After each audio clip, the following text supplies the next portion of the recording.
Yo, what is up, everyone? I'm back with another trade recap today for April 11th. I hope you all are doing amazing, and let's just hop right into this today. So, starting off on the 15-minute time frame today, um, we had the nice opening range right here. We had the opening at 18,573, and the low was 18,362. We had this Asia high right here, pre-market high, pre-market low.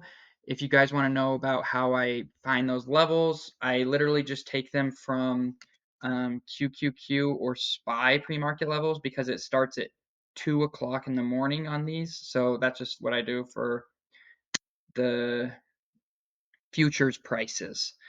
So getting right off today, I made about $350. And let's break this down. So first, on the 15-minute, we had both of these candles right here that couldn't close above the 15-minute opening range. Break it down to the 5-minute. This is what we saw. We saw price try to come back up and reclaim these highs up here, but as you can tell, we just couldn't quite do it. So we came down. I had to be very patient this morning, mind you. There was a few different opportunities that looked good, but I was just waiting patiently, and luckily I caught the good move. So as you can see on here on the 5-minute, it doesn't look good, but that's because I actually took this on the 1-minute as it was happening, and I'll show you what I saw right here. So as you can see, on this, you can see it a little bit better. We did close on the 1-minute above the 15-minute opening range, but we didn't have very much continuation. So we came up and we came back down below. We swept at this previous high right here, and mind you, this candle right here at the top had the most volume, meaning the sellers were more aggressive and we began to sell off, and we didn't get the continuation on this move. I just didn't feel good about entering on it, so I didn't. And luckily, we pushed back up. Same thing here again. Massive candle, but then we had no continuation. And this one had confirming volume, but we just didn't quite get the follow through.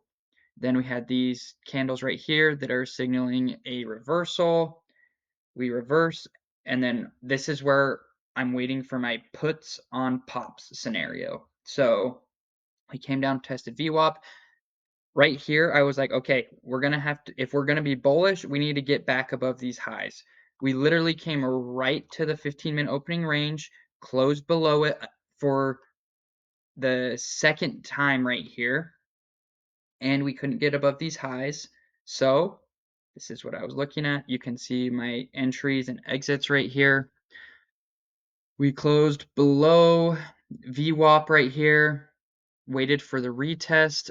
I got filled in at 501, which was like right here at the top of this. But I think I entered it on this candle on the way down because I wanted a little bit of an early entry, and then I was just going to set my highs up above here. And as you can see, we bought one here. Then on this candle, when we started moving down more, I was like, okay, this is going to be the continuation. So I added 4 more contracts. I was in 5 total.